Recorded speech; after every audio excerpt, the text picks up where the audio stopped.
So many families, so many couples just getting home tonight after days trapped at sea on that Carnival cruise ship, Triumph. The real triumph, though, those passengers simply getting through it all. The so-called cruise from hell finally docking in Alabama. 5 days after a terrifying engine fire knocked out power and turned that ship into what some called a floating petri dish. There was suffering, fortunately not the casualties of last year's Costa Concordia, but all of it does raise serious questions. And so tonight here, we put a microscope on the industry as a whole. Why was an ultimate rescue so late in coming? And were the apologies too little, too late? Matt Gutman, on this from the start, was on that dock getting answers. The thousands of stranded passengers knew their ordeal was finally over. And this morning, they came pouring out of the crippled ship. It was an untriumphant return. We get to go home. Standing on and in some cases kissing terra firma for the first time in 8 days. You can talk to us. Come on over. I'm speechless. It's just really great to finally be back in America and on land. Some angry. The doctor on the staff can, excuse my French, he can kiss my. It was the worst experience I've ever had. We thought we were going to die for a little while. Others relieved. I'm just happy to be alive. It's quite an ordeal, but we're here. They ran, many wearing bathrobes against the cold, to plant kisses on loved ones, holding on to each other. By the hundreds, they were stuffed onto buses before they could even shower or even change their gritty clothes. Among the first out, Stephanie Stevenson and Rob Mallum. Not just your regular cruisers, they were headed for the tropics for a reason, a romantic wedding at sea. He's in a tie, she's in white. But marital bliss would turn into maritime nightmare early on Sunday morning, 3 days into the cruise. Looked over the side rail and you could see the just billows and billows of smoke coming out of the top of the stack. Were you scared? I was pretty freaked out. A fire had erupted in the engine room and some passengers go into Titanic mode. They said Alpha Team to the engine room. Attention, code Alpha, engine room. People take it upon themselves to strap on life jackets and scramble towards the lifeboats. I saw the smoke, I knew good and well there was a good chance the ship would be sinking. The fire had burned out the ship's main engines. The sparkling city on the sea, known as the fun ship you see in these Carnival ads, was now not much more than a 100,000-ton cork bobbing in the Gulf of Mexico. The electricity cuts out. Everything goes dark. Carly Jackson and Jody Adelhauser are jazzercise instructors from Paris, Texas.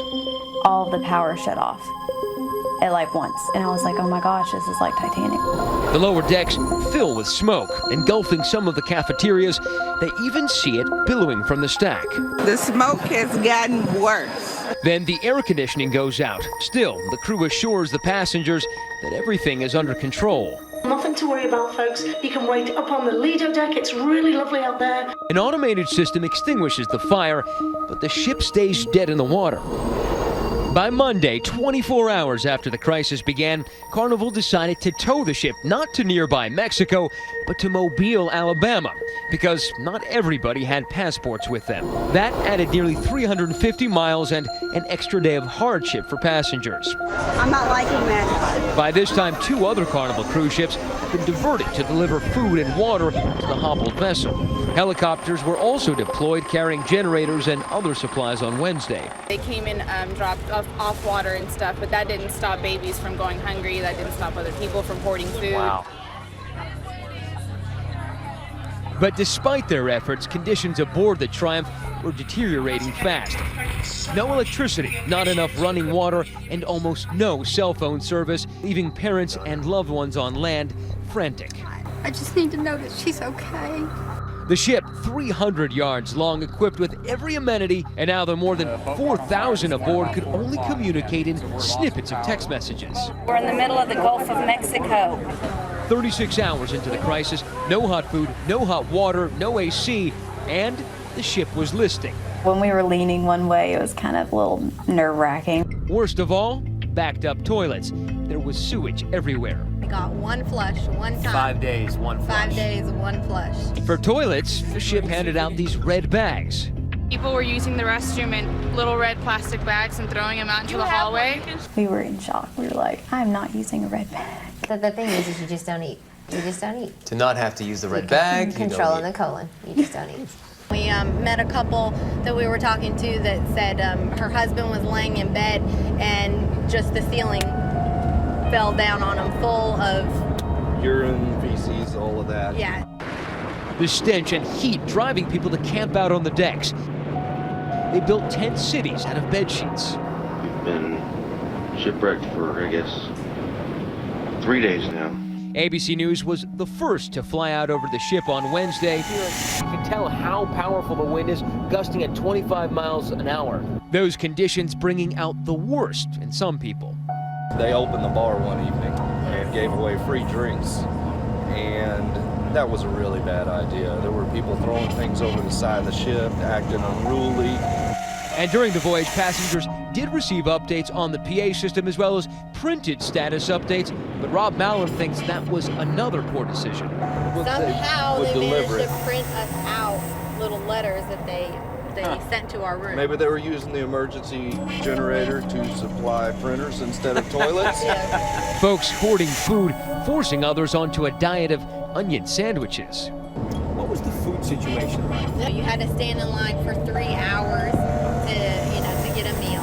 And the first couple days it was the onion sandwiches. But at least they were steadily, if slowly, being tugged back to the U.S. That's when Mike Padilla finally got through to his wife on the phone, anxiously waiting her return. They think the tug line might have just broken. Passengers say this should never have happened. Just last week, Carnival admitted that there was an electrical problem on the Triumph's previous voyage, but said there is no evidence at this time of any relationship between this previous issue and the fire that occurred on February 10th. This is the latest in a string of incidents involving cruise ships. Last year, the Costa Concordia capsized in Italy, killing 32 passengers. And in 2010, another Carnival ship, the Splendor, was stranded for days after another engine fire. Unlike the airline industry, there's no agency regulating the safety operations of cruise lines. Jim Walker is a maritime lawyer. And unlike our U.S. aviation, commercial aviation fleet in the States that has the FAA that can oversee the industry and actually shut a fleet down if there's safety violations, there's no one looking out for the safety of passengers on ships relative to fires. A spokesman for the cruise industry denies there's no regulation.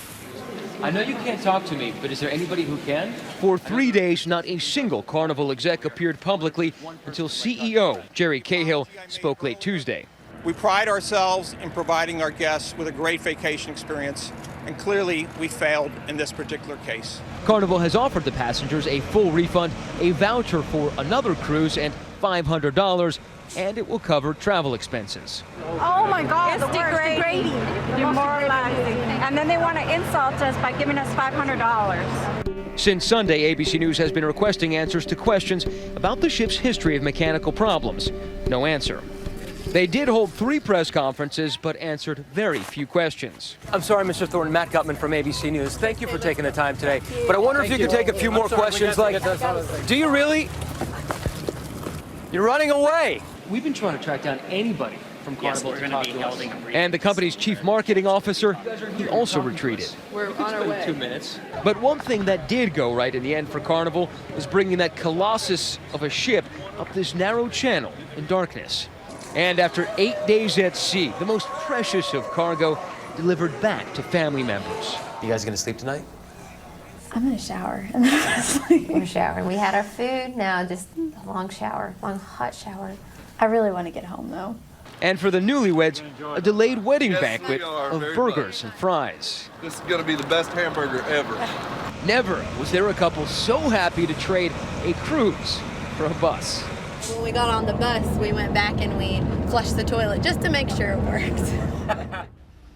And 2 other notes tonight. It's your tax dollars that help pay the price of these rescues by the Coast Guard, leading some to ask tonight, should the cruise lines be paying more? And as for size, the Carnival Corporation owns nearly half the industry, 10 brands, 100 ships worldwide. The industry is still growing. ABC's own parent company, Disney, has 4 ships of its own.